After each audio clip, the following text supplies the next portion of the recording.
Good evening, everyone. This is Meldita. I'm back here at my YouTube channel, Meldita's Info Corner. My Facebook is John Rigacho at Yahoo.ca.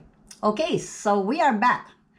This time, this will be the last part of our the WINTER'S ECG. Okay, so the WINTER'S ECG, we have three types. 1, 2, and 3. So the number 2 is the most common. Not so common. Number 3 is rare. So this number 2, being the most common, we have here a horizontal ST depression. The distal part of the segment goes up a little bit, to be followed by hyperacute T wave. The second one, we have a downsloping ST depression. The distal part of the ST segment or the end part of the ST segment will go up a little bit, to be followed by hyperacute T wave. Okay. And the third type, we have an isoelectric ST segment, but we have peak T waves or hyperacute T waves just like the others. So all of them have hyperacute T waves. So the WINTER'S, okay, if we manage the WINTER'S, then the problem will be reversible because the infarct is not going to proceed to further to the myocardial layer area.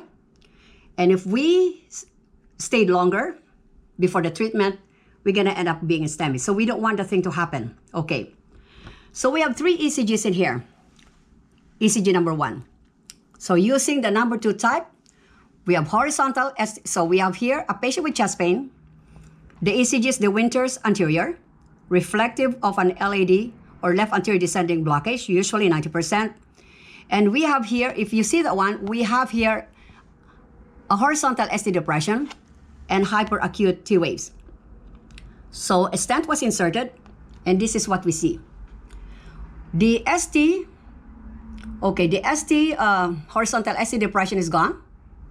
The ST segment is isoelectric. The hyperacute T waves is gone. The T waves are looking normal, but the R wave remains visible. So we still have the R wave, which is good. So we have the R wave. Okay. The next ECG here, using number 2 type here, we have here a patient with chest pain. The ECG is the WINTER'S anterior, reflective of LAD blockage, commonly. So we have here a horizontal ST depression, and to be followed by hyperacute T waves. We put the stent, and this is what we see. So the T waves is a little bit like diphasic in here because partly we have the T wave and the ST together. But if you look closer to the V2, V3, and V4, it's inverted. Okay, you have there is no ST depression.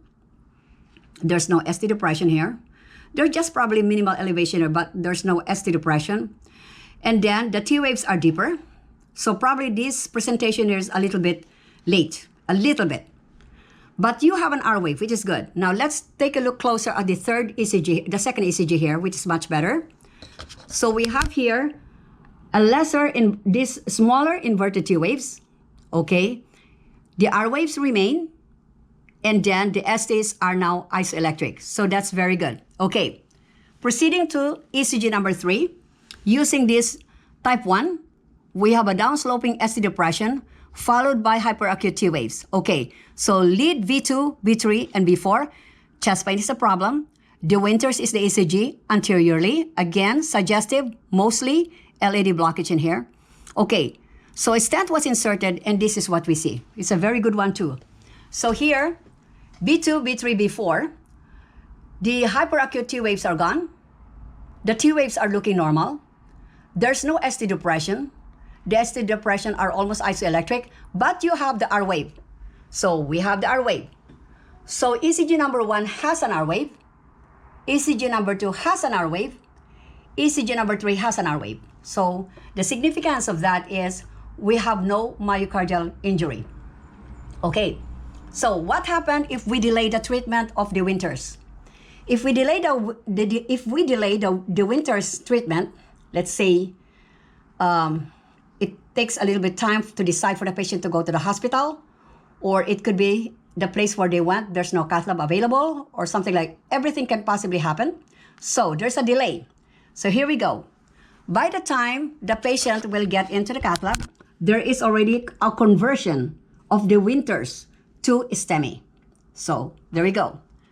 So in here, we have here ST elevation. ST elevation. We have a little bit of an R wave. Then we put a stent, and this is what we see. So the ST is gone, it's almost isoelectric. The T waves are inverting, and then we have Q waves.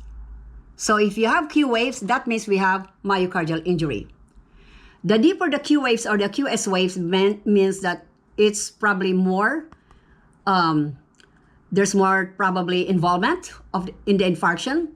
But if it is a smaller Q wave, they are still reversible. Okay, there we go. So the Winters, if treated early, is good, reversible. No risk of going to STEMI. But if we delay the treatment, we're gonna be on STEMI, and that's what's gonna happen. We don't want the Q wave, but if you have the Winters, what we like to see in the Winters are the R wave. Okay? So I hope it's quite clear. And this is the last part of my De Winters ECG. And I've used references in here. I have references for these types of De Winters sign or ECG. The references for here. Okay, and we have this one here as a reference and the third part. Okay, so there we go. Come January, we're gonna have our atrial fibrillation. Okay, I will be presenting this one also in Tagalog. Okay, thank you so much.